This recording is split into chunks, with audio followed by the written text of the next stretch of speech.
you, Granny. In 1971, the world was in the midst of a radical transformation. The breakup of the Beatles marked the end of an era, and the hippie culture, which had flourished in the previous decade, was beginning to fade. Meanwhile, the Vietnam War smoldered in the background, generating chaos that resonated in every corner of the globe. This social and political turmoil not only affected society, but also inspired musicians to create masterpieces that would define rock forever. In this context, anthems emerged that, more than 5 decades later, continue to resonate in our hearts. Before you start this video, remember to subscribe and like it. One of the most emblematic songs of that year was Led Zeppelin's Stairway to Heaven.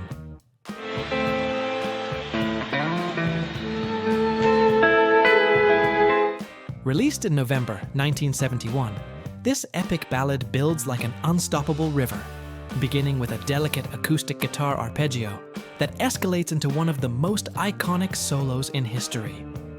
The magic of this song began at Headley Grange, where Jimmy Page, using an alternate tuning, created the basic structure next to a fireplace. The song, which was never released as a single in the United States, became the most radioed song in history, with over 3 million plays in that country alone. From its gentle introduction to its explosive climax, Stairway to Heaven is considered by many to be the greatest song of all time, a masterpiece that continues to inspire generations of musicians. Another anthem that emerged from this year was John Lennon's Imagine. Released in October 1971, this song became a symbol of peace and hope. With its perfect melody, which seems to have always existed in our collective unconscious, Lennon invites us to dream of a better world. Imagine all the people. Composed in his Tittenhurst Park mansion, the simplicity of its piano and the depth of its revolutionary message have made it a universal hymn.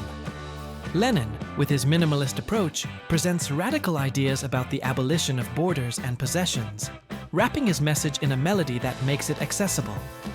Imagine has been performed at Olympic ceremonies and moments of global crisis, maintaining its relevance over the decades. In the folk rock realm, Rod Stewart's Maggie May rose as an unforgettable classic.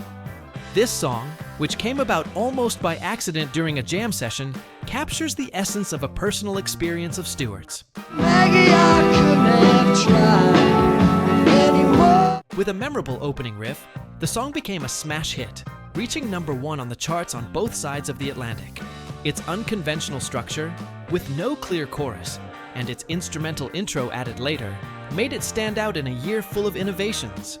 Meanwhile, The Who's Baba O'Reilly broke barriers with its sonic energy. Popularly known as Teenage Wasteland,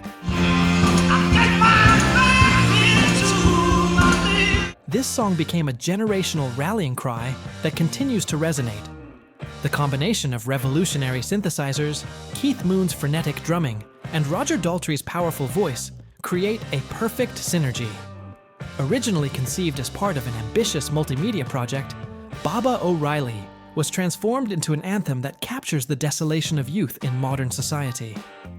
Its unique structure and blend of seemingly incompatible elements defined progressive rock at the time. In the same innovative spirit, Jethro Tull's Locomotive Breath was notable for its musical complexity.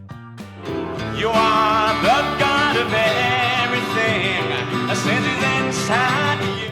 Part of the monumental Aqualung album, this song uses the metaphor of a runaway train to represent humanity's existential anxiety. The song's narrative, along with its fusion of jazz, folk, and hard rock, demonstrates the band's versatility and ability to create compositions that are both complex and accessible. Aqualung, the title track of the album, presents a raw portrait of an outcast character, cementing Jethro Tull as one of progressive rock's most innovative bands. If you are liking the video, remember to subscribe and leave your like. Thus, 1971 became a year of creative explosion, where the boundaries of rock were broken and new directions were established. The songs that emerged from this period not only defined an era, but also left a legacy that lives on in today's music. In 1971, rock was not only defined by its musicality, but also by its ability to provoke and challenge social norms. A clear example of this is the Rolling Stones' Brown Sugar, a song that encapsulates the rebellious and provocative essence of 70s rock. Released in April of that year, Brown Sugar became an anthem of raw energy, addressing controversial topics such as slavery and race relations.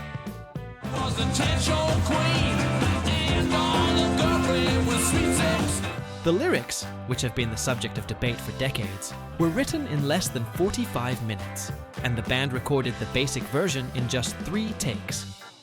With its iconic guitar riff and irresistible rhythmic foundation, the song not only marked the Stones' debut on their own record label, but also set a new standard for rock music, defying the conventions of the time. As rock moved into more provocative territory, The Who's Baba O'Reilly was also notable for its bold exploration of youthful alienation. With its famous refrain, "Teenage Wasteland," the song became a generational cry that resonated deeply with a youth who felt lost in a changing world. The combination of synthesizers and an innovative musical structure reflected the desolation of youth in modern society, while the lyrics addressed the internal struggle of a generation searching for its identity amidst the chaos. This bold and honest approach to music helped cement The Who's reputation as one of the most influential bands of the era. The legacy of 1971 was not limited to their provocative anthems. It also laid the groundwork for the future of rock. Songs from that year have influenced countless contemporary artists who cite these classics as inspiration in their own music. The way these musicians addressed social and personal issues has left an indelible mark on the industry, proving that rock can be both a medium for entertainment and a platform for change. As rock evolved, so did the way it was consumed. The advent of FM as a broadcast medium allowed these iconic songs to reach wider audiences, transforming the music listening experience. Radio stations began experimenting with longer formats, allowing progressive rock songs such as Aqualung and Baba O'Reilly to be played in their entirety, which in turn fostered a deeper connection between listeners and the music. This shift in listening not only amplified the impact of these songs, but also helped establish a live concert culture that would become a mainstay of rock. As time marches on, the impact of 1971 remains palpable. The songs that emerged from this year not only defined an era, but also established a legacy that continues to resonate in music today. Artists of various generations have borrowed elements from these masterpieces, fusing styles and exploring new directions, but always paying homage to rock's roots. The influence of 1971 is felt in every chord, in every lyric, and in every performance that seeks to capture the essence of what it means to be human in an ever-changing world. Thus, the rock of 1971 was not only a moment in music history, but a movement that challenged norms, broke barriers, and left a legacy that lives on. The songs of that year, with their mix of provocation, innovation, and emotion, continue to inspire new generations, reminding us that the power of music can change the world and resonate in our hearts forever. As always, if you liked this video, don't forget to subscribe and like us, and we'll see you in the next video.